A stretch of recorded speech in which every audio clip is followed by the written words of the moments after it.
Research shows that extreme weather events and natural disasters are likely to become more common in Southern Africa in the coming years due to climate change.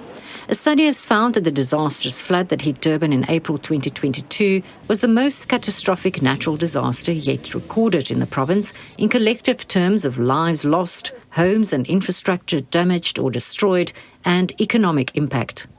459 people were killed when the Greater Durban area and South Coast received more than 300 millimetres of rain in 24 hours. More than 4,000 homes were destroyed, 40,000 people left homeless, and 45,000 left temporarily unemployed. Infrastructure and business losses were estimated at more than 34 billion rand. In response to the national disaster declared, national government allocated a disaster response grant of 297 million rand in June, July and September of 2022. 9 municipalities, including the eThekwini Metro, were to implement 233 projects.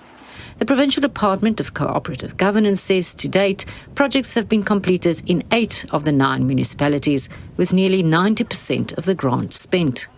In March 2023, national government allocated 2.9 billion rand as a rehabilitation and reconstruction grant to the same municipalities for more than 1,000 projects. The province says to date, 3 municipalities have completed the projects, with others nearing completion, and 93% of the grant spent.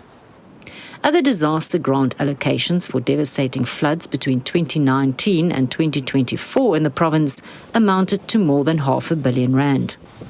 But in August 2023, more than a year after the floods, the Auditor General Tsakani Maluleke found that government's response, from impact assessment to delivering relief, was too slow compared with the planned milestones. Maluleke blamed some of the delays in repairs to water, sanitation and road infrastructure in KwaZulu-Natal on a lack of disaster readiness. She said the quality of repairs was also not monitored and that there was a lack of effective oversight and monitoring to ensure timely delivery.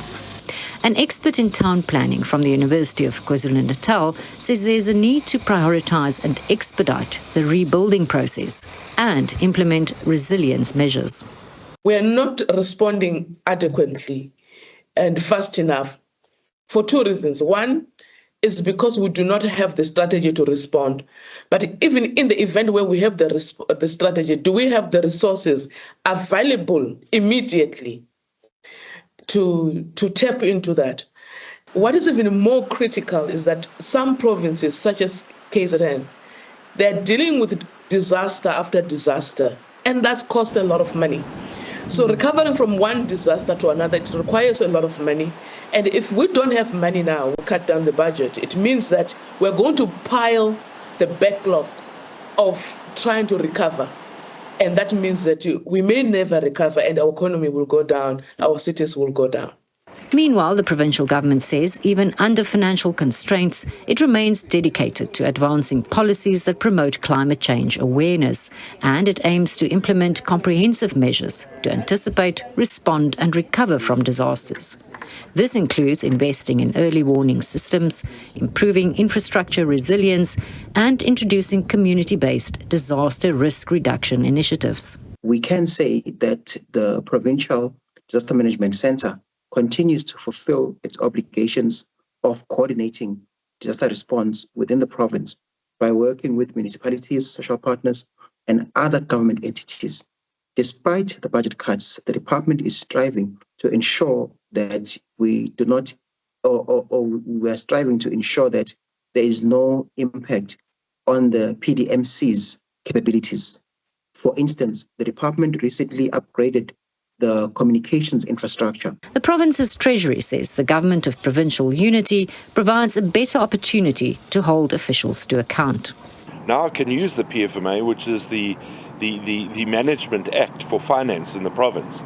I can use that to hold departments accountable and ensure that the money is spent on what it should be, what it's meant for.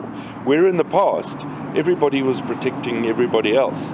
That's not happening. So that I can guarantee you will be happening. Professor Magadimisha Chipunga says the province urgently needs a comprehensive approach, one that involves the local community in decision-making around urban planning and climate change mitigation. Renee Heine, SABC News, Durban.